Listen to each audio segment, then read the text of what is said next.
नमस्कार। आकाशवाणी से प्रस्तुत है समाचार प्रभात।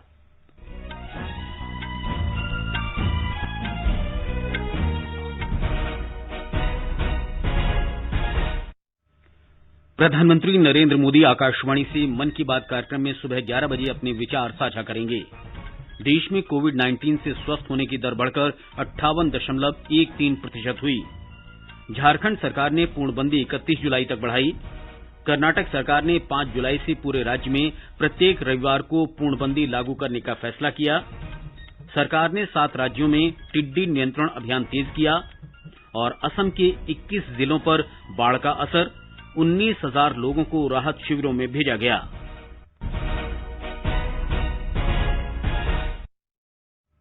समाचार प्रभात में अपने सहयोगी नवीन सक्सेना के साथ मैं मुकेश कुमार। प्रधानमंत्री नरेंद्र मोदी आज आकाशवाणी से मन की बात कार्यक्रम में सुबह 11 बजे देश विदेश के लोगों से अपने विचार साझा करेंगे। ये इस मासिक रेडियो कार्यक्रम की 66वीं कड़ी होगी। आकाशवाणी और दूरदर्शन के समूचे नेटवर्क पर इसका प्रसारण किया जाएगा।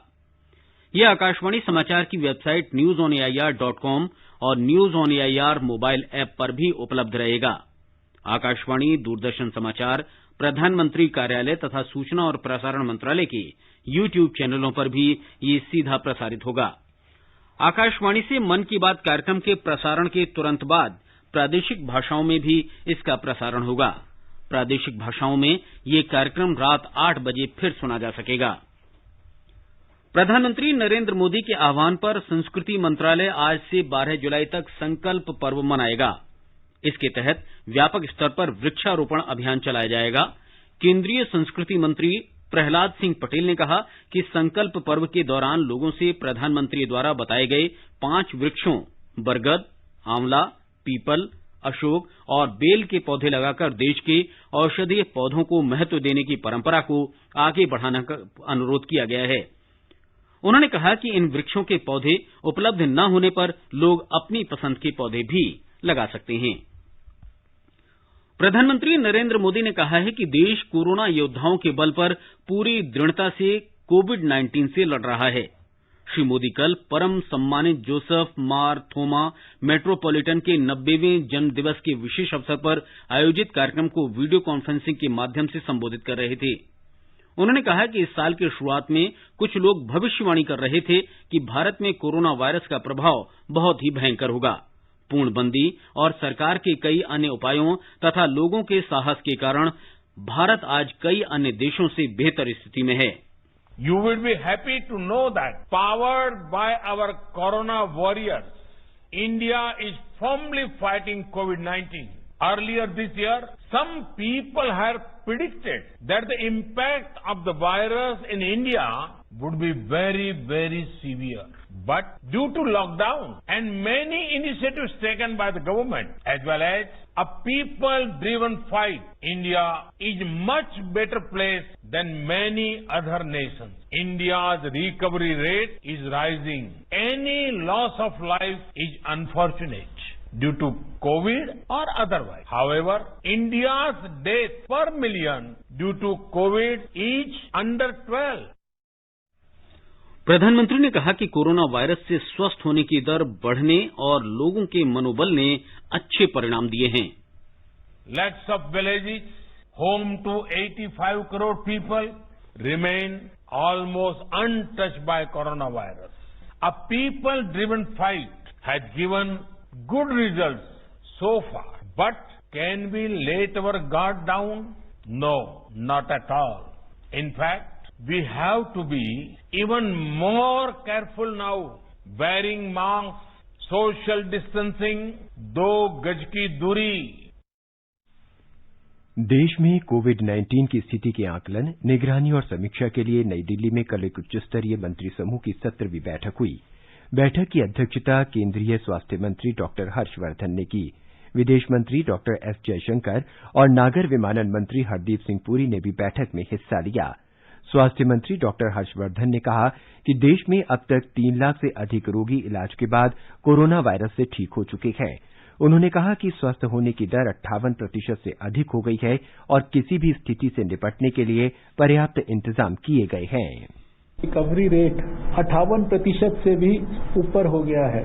और लगभग 5 लाख के करीब जो अब तक कोविड से भारत में मरीज प्रभावित हुए हैं, इसमें से लगभग 3 लाख मरीज ठीक होकर घर वापस चले गए हैं और जो बचे हुए मरीज हैं उनमें से भी अधिकांश रोड टू रिकवरी पर है।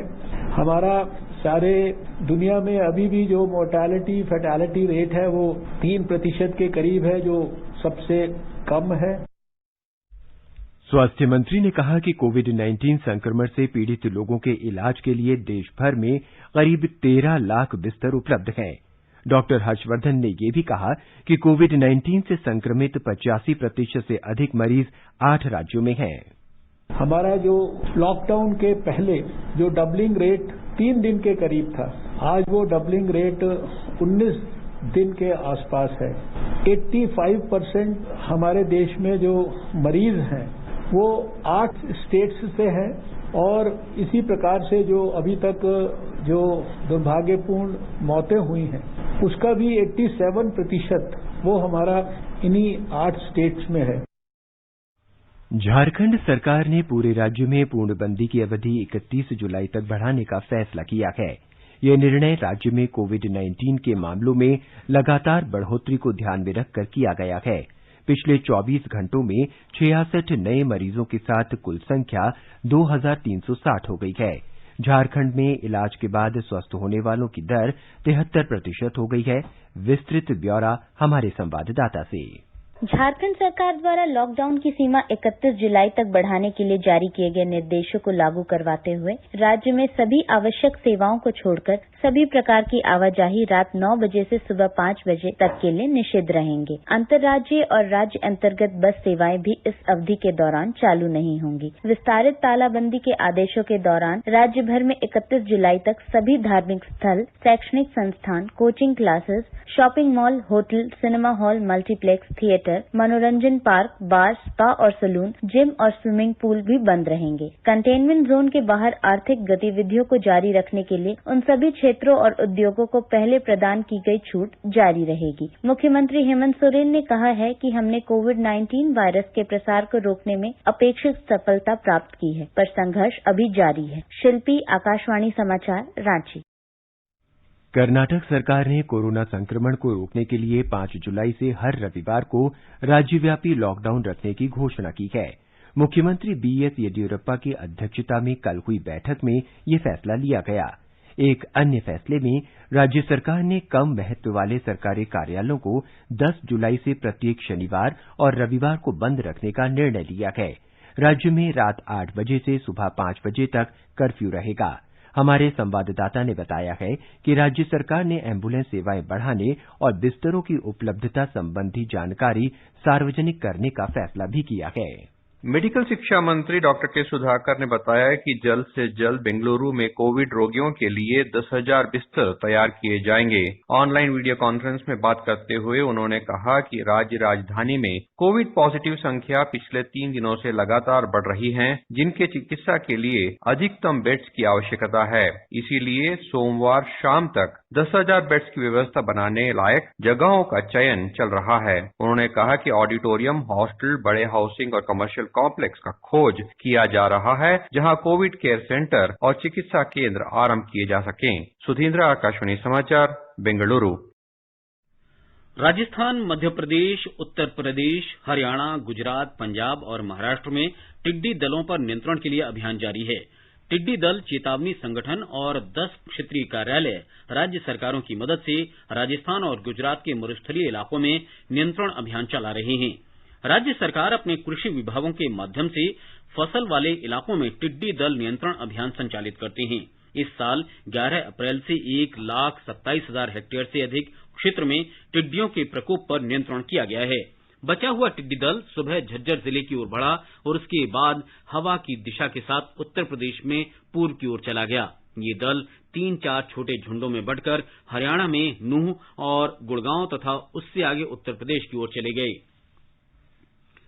कल सुबह क्षेत्रीय नियंत्रण टीमों ने हरियाणा के रेवाड़ी में नियंत्रण अभियान चलाने के साथ साथ जैसलमेर, बाड़मेर, जोधपुर, बीकानेर, नागौर, जयपुर और सीकर में राज्य के कृषि विभागों की मदद से अभियान चलाया। उत्तर प्रदेश में भी टिड्डियों के प्रकोप वाले इलाकों में ऐसा ही अभियान चलाया गया।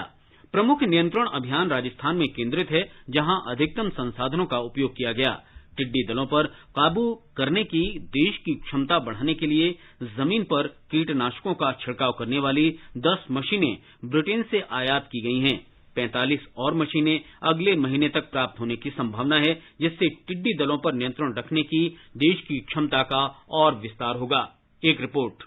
कृषि मंत्रालय ने कहा है कि भारत सभी सांविधिक अनुमोदन प्राप्त करने के बाद ड्रोन का उपयोग करके टिड्डी नियंत्रण करने वाला पहला देश है। राज्य सरकारें टिड्डी नियंत्रण के लिए ट्रैक्टर में स्प्रेयर और दमकल गाड़ियों का उपयोग कर रही हैं। ब्रिटेन से 10 ग्राउंड स्प्रे उपकरण आयात किया गया है।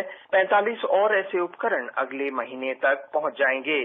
अभी 60 नियंत्रण दल और 200 से अधिक केंद्र सरकार के कर्मचारी टिड्डी नियंत्रण कार्य में लगे हुए हैं। लंबे पेड़ों और दुर्गम क्षेत्रों में टिड्डी के प्रभावी नियंत्रण के लिए 12 ड्रोन के साथ 5 कंपनियों को कीटनाशक छिड़काव के लिए तैनात किया जाता है। नियंत्रण क्षमता को मजबूत करने के लिए 55 अतिरिक्त वाहन खरीदे गए हैं। अनुपम मिश्र, आकाशवाणी समाचार, दिल्ली।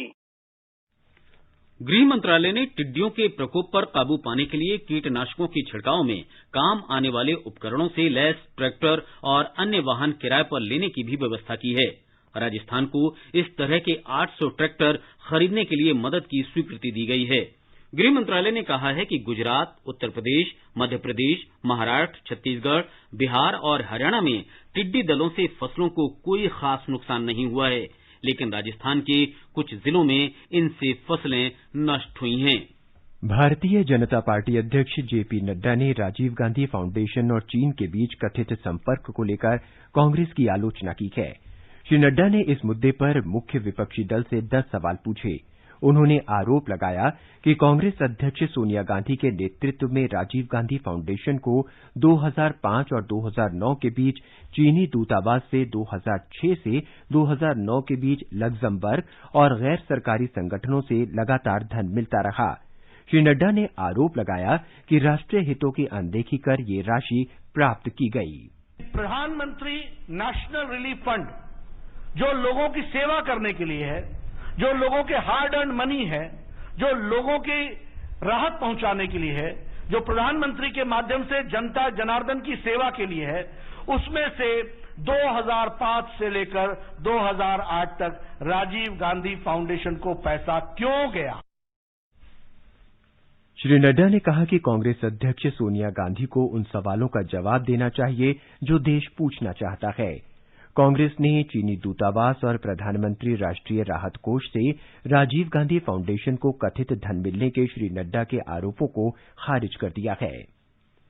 राष्ट्रवादी कांग्रेस पार्टी प्रमुख शरद पवार ने कांग्रेस से राष्ट्रीय सुरक्षा के मुद्दों पर राजनीति न करने को कहा है। उन्होंने कहा कि गलवान घाटी से जुड़ा मुद्दा काफी संवेदनशील है और किसी भी पार्टी को इसे लेकर राजनीति नहीं करनी चाहिए।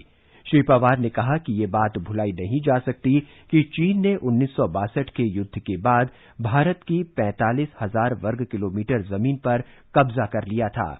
वास्तविक नियंत्रण रेखा पर स्थिति को लेकर सरकार के खिलाफ कांग्रेस नेता राहुल गांधी के आरोपों के बारे में पूछे जाने पर श्री पवार ने ये टिप्पणी की। उन्होंने कहा कि लद्दाख में गलवान घाटी की घटना को रक्षा मंत्री की नाकामी नहीं कहा जा सकता, क्योंकि भारतीय सैनिक गश्ती के दौरान पूरी तरह सतर्क थे। उन्होंने कहा कि गलवान घाटी में उकसाने का काम चीन ने किया। पूर्व रक्षा मंत्री शरद पवार ने कहा कि भारत आवागमन की सुविधा के लिए गलवान घाटी में अपनी सीमा के भीतर सड़क का निर्माण कर रहा है। ये समाचार आकाशवाणी से प्रसारित किए जा रहे हैं।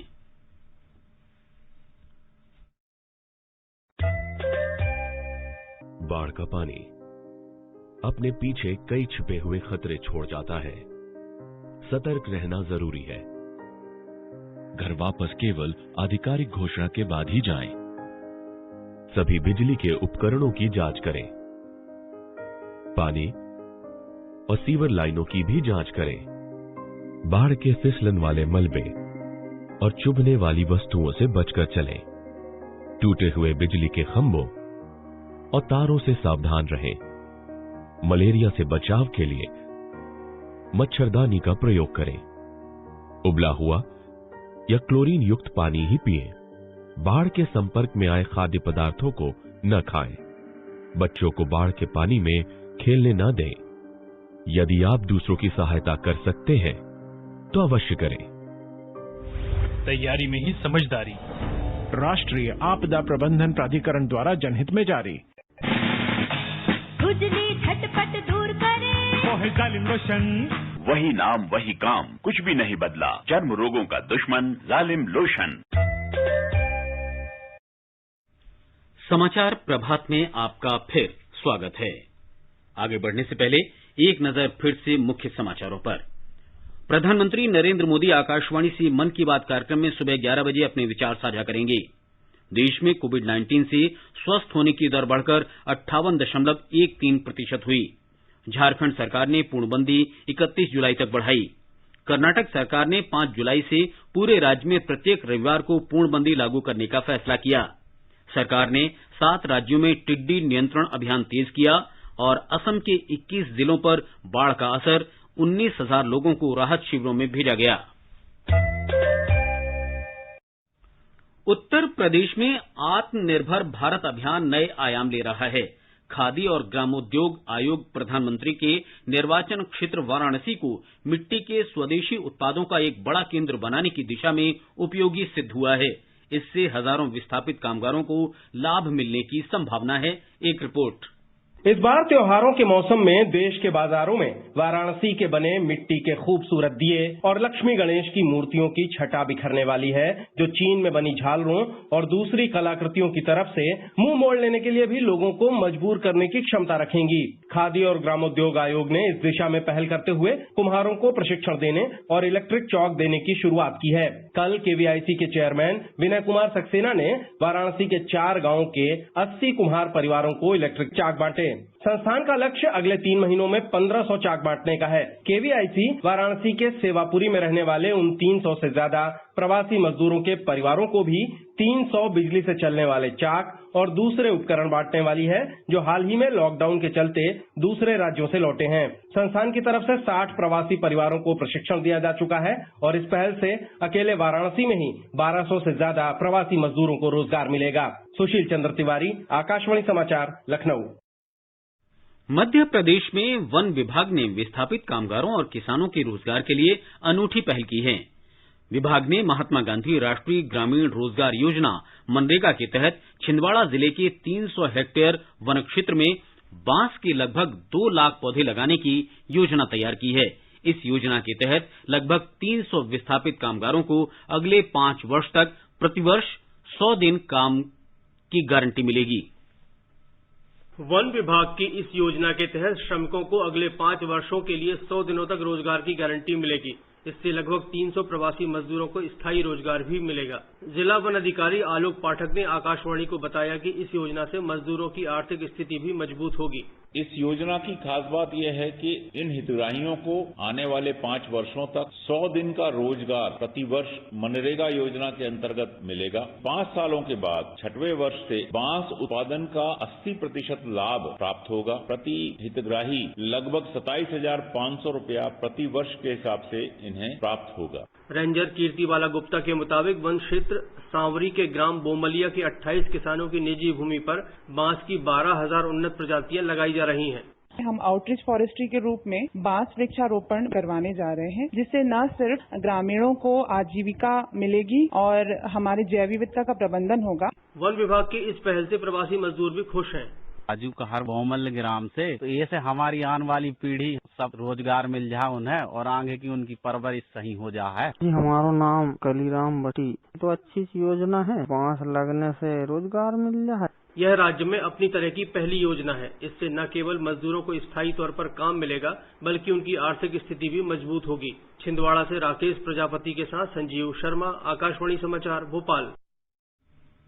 आकाशवाणी से कोविड-19 पर फोन इन कार्यक्रम में वरिष्ठ स्वास्थ्य विशेषज्ञ डॉक्टर बलविंदर सिंह ने सीरो जांच के बारे में बताया। सीरो सर्विलेंस का मतलब ये होता है कि हमारे इस समय जो सब्जेक्ट्स हैं दिल्ली में उनका एंटीबॉडी स्टेटस क्या है। एंटीबॉडी स्टेटस कहने का मतलब होता है कि वो इन्फेक्शन से रिकवर कर गए हैं या नहीं कर गए। ये जो सीरो सर्विलेंस होता है, इसमें जितना हम ज्यादा टेस्ट करेंगे उसके रिजल्ट आने में हमें ये पता लगेगा कि हमारी जो पॉपुलेशन में जो हमारे दिल्ली के सिटीजन्स हैं वो प्रोटेक्शन लेवल उनका क्या है, वो अब सुरक्षित है या नहीं है। तो उनका सुरक्षित होना हमारा बहुत जरूरी है, इसलिए सीरो सर्विलेंस किया जा रहा है। बिहार में कल 301 लोगों में कोविड-19 का संक्रमण मिला। ये राज्य में एक दिन में संक्रमितों की सबसे अधिक संख्या है। राज्य में अब कोविड-19 से संक्रमित व्यक्तियों की संख्या 8,979 हो गई है। इसके अलावा महामारी से कल 2 लोगों की मौत की भी खबर है, जिससे अब तक कोविड-19 से मौत का शिकार हुए लोगों की कुल संख्या 2049 हो गई है। मृतकों में से एक बेगूसराय से और दूसरा रोहतास जिले से है। एक रिपोर्ट। पीएमसीएच के 8 डॉक्टर और 5 नर्स समेत 21 स्वास्थ्य कर्मी अब तक संक्रमित हो चुके हैं। यह आंकड़ा लगातार बढ़ता जा रहा है, लेकिन अभी तक किसी के संक्रमण चेन का पता नहीं चल पाया है। एनएमसीएच में भी एक डॉक्टर संक्रमण की चपेट में आ चुके हैं। राज्य में सबसे अधिक 565 मामले पटना में उजागर हुए हैं। कोरोना के बढ़ते मामलों को देखते हुए राज्य सरकार ने नमूनों की जांच तेज करने का निर्देश दिया है। पूरे प्रदेश में लगभग 2 लाख नमूनों की जांच हो चुकी है। इस बीच स्वास्थ्य मरीजों की संख्या में भी तेजी से वृद्धि हो रही है। 6,930 लोग अब तक स्वस्थ हो चुके हैं, जो राष्ट्रीय औसत से 20% अधिक है। आकाशवाणी समाचार के लिए पटना से कृष्ण कुमार लाल। उत्तर प्रदेश सरकार ने कोविड-19 पर नियंत्रण के लिए परीक्षण और जन जागरूकता बढ़ाने पर जोर दिया है। राज्य में परीक्षण क्षमता बढ़ाकर प्रतिदिन 20,000 नमूनों की जांच की जा रही है। राज्य में अब तक 6,63,000 से अधिक नमूनों की जांच की जा चुकी है। गुजरात में कोविड-19 से स्वस्थ होने की दर में सुधार हुआ है। संक्रमण दोगुना होने की अवधि भी बढ़कर 15 दिन से 28 दिन हो गई है। पिछले 24 घंटे के दौरान 615 लोगों में संक्रमण की पुष्टि हुई। राज्य में संक्रमित लोगों की कुल संख्या 30,773 हो गई है। एक रिपोर्ट।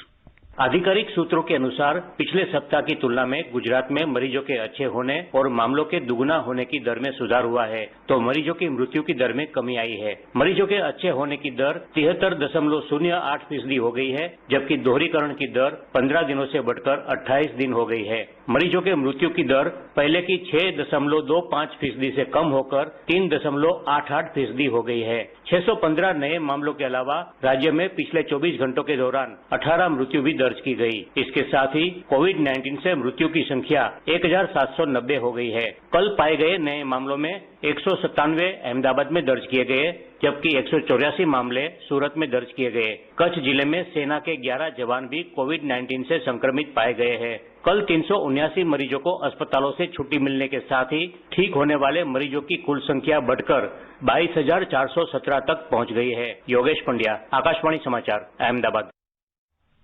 महाराष्ट्र सरकार ने ई-संजीवनी ओपीडी सेवा के लिए मोबाइल ऐप जारी किया है। इस सेवा से पिछले 1 महीने में 1,600 रोगियों को मदद मिली है और उनसे कोई शुल्क नहीं लिया गया है। राज्य सरकार ने ये सेवा अप्रैल महीने में प्रायोगिक आधार पर शुरू की थी और इसे मई महीने से नियमित रूप से चलाया जा रहा है। ब्यौरा हमारे संवाददाता से। महाराष्ट्र सरकार द्वारा लॉन्च किया गया मोबाइल ऐप संजीवनी ओपीडी सेवा को राज्य भर के लोगों के लिए जिले के चिकित्सक विशेषज्ञों से ऑनलाइन परामर्श करने के लिए अधिक आसानी से उपलब्ध कराता है। मरीज को ऐप का उपयोग करने वाले डॉक्टर के साथ नियुक्ति के लिए अनुरोध करने के बाद SMS के माध्यम से एक आइडेंटिफिकेशन नंबर के साथ साथ एक टोकन नंबर भी मिलता है। फिर रोगी इन विवरणों का उपयोग करके लॉग इन कर सकता है और डॉक्टर से परामर्श कर सकता है। डॉक्टर से परामर्श के बाद रोगी को तुरंत एक ई-प्रिस्क्रिप्शन मिलता है। राज्य के स्वास्थ्य मंत्री राजेश टोपे ने कहा था कि यदि आवश्यकता हुई तो डॉक्टर्स की संख्या बढ़ा दी जाएगी और विशेषज्ञों की सेवाएं के लिए विशेष समय दिया जाएगा। ई संजीवनी सेवा केंद्र और राज्य के स्वास्थ्य विभागों का एक संयुक्त उद्यम है और ऑनलाइन ओपीडी सेवा रविवार को छोड़कर सभी दिनों में उपलब्ध है। पूजा पाल, आकाशवाणी समाचार, मुंबई। असम में लगातार बारिश के कारण आई बाढ़ ने नए इलाकों में बाढ़ की गंभीर हालात पैदा कर दिए हैं। राज्य के 21 जिलों में बाढ़ के पानी से 2,62,000 लोग प्रभावित हैं। बाढ़ से अभी तक 18 लोगों की मौत हुई है। बढ़ते पानी के कारण खड़ी फसलों, सड़कों और कई छोटे पुलों को व्यापक नुकसान हुआ है। बाढ़ प्रभावित इलाकों से 19,000 से ज्यादा लोगों को अस्थायी राहत शिविरों में शरण दी गई है। मुख्यमंत्री सर्बानंद सोनोवाल ने जिला प्रशासन को प्रभावित लोगों की हर संभव मदद करने के निर्देश दिए हैं। और अब एक नजर देश भर में आज के मौसम के पूर्वानुमान पर। राष्ट्रीय राजधानी दिल्ली में बादल छाए रहने और गरज के साथ वर्षा होने की संभावना है। न्यूनतम तापमान 29 डिग्री सेल्सियस रिकॉर्ड किया गया। अधिकतम तापमान 38 डिग्री सेल्सियस रहने का अनुमान है। मुंबई में भी बादल छाए रहेंगे और हल्की वर्षा हो सकती है। न्यूनतम तापमान 28 डिग्री सेल्सियस दर्ज किया गया। अधिकतम तापमान 33 डिग्री सेल्सियस रहेगा। चेन्नई में भी बादल छाए रहेंगे। तापमान 28 डिग्री से 36 डिग्री सेल्सियस के बीच रहेगा। कोलकाता में गरज के साथ हल्की वर्षा होने की संभावना है। न्यूनतम तापमान 27 डिग्री सेल्सियस रिकॉर्ड किया गया, जबकि अधिकतम तापमान 34 डिग्री सेल्सियस रहने का अनुमान है। चंडीगढ़ में भी बारिश हो सकती है। उत्तराखंड के देहरादून में बादल छाए रहेंगे और गरज के साथ वर्षा होने की उम्मीद है। अहमदाबाद में तापमान 29 से 37 डिग्री सेल्सियस के बीच रहेगा। भोपाल में धूल भरी आंधी चलेगी और गरज के साथ बारिश हो सकती है। पटना में भी बादल छाए रहेंगे और मध्यम वर्षा होने का अनुमान है। गुवाहाटी में न्यूनतम तापमान 24 डिग्री सेल्सियस और अधिकतम 31 डिग्री सेल्सियस रहेगा। केंद्र शासित प्रदेश जम्मू कश्मीर के जम्मू में न्यूनतम तापमान 24 डिग्री सेल्सियस दर्ज किया गया। अधिकतम तापमान 37 डिग्री सेल्सियस के आसपास रहेगा। श्रीनगर में बादल छाए रहेंगे और गरज के साथ बारिश हो सकती है। गिलगित में न्यूनतम तापमान 18 डिग्री सेल्सियस रहा और अधिकतम 34 डिग्री सेल्सियस रहने का अनुमान है। बादल छाए रहेंगे और गरज के साथ बारिश हो सकती है। मौसम विभाग ने मुजफ्फराबाद में आंशिक रूप से बादल छाए रहने और वर्षा का अनुमान व्यक्त किया है। समाचार कक्ष से मैं आशा निवेदी। ये समाचार हमारी वेबसाइट newsonair.com/hindi पर भी उपलब्ध हैं। हथेलियों पे तंबाकू मसाला रगड़कर स्वाद चखने के लिए मुंह तक जरूर लाएंगे। सिगरेट और बीड़ी भी जलाकर होठों से जरूर लगाएंगे और फिर कैंसर, कोरोना, टीबी और हृदय रोग जैसी बीमारियों के चपेट में आएंगे। सर, तंबाकू सेवन जानलेवा है और आपकी और आपके परिवार की खुशियों के लिए हानिकारक भी। तो आज ही एक स्वस्थ जीवन जीने के लिए शपथ लीजिए। सिगरेट, बीड़ी या किसी भी प्रकार के तंबाकू का सेवन नहीं करेंगे और जीवन को सुरक्षित रखेंगे। अपने साथ अपनों का ध्यान रखो, बड़े बुजुर्गों का तुम ध्यान रखो। तो बात करो, कुछ मदद करो, कोरोना के चलते याद रखो। घर से निकलो तो मास्क पहनना, मास्क के पीछे मुस्कुराना। सुरक्षित दादा दादी नाना नानी अभियान, अपने साथ अपनों का ध्यान।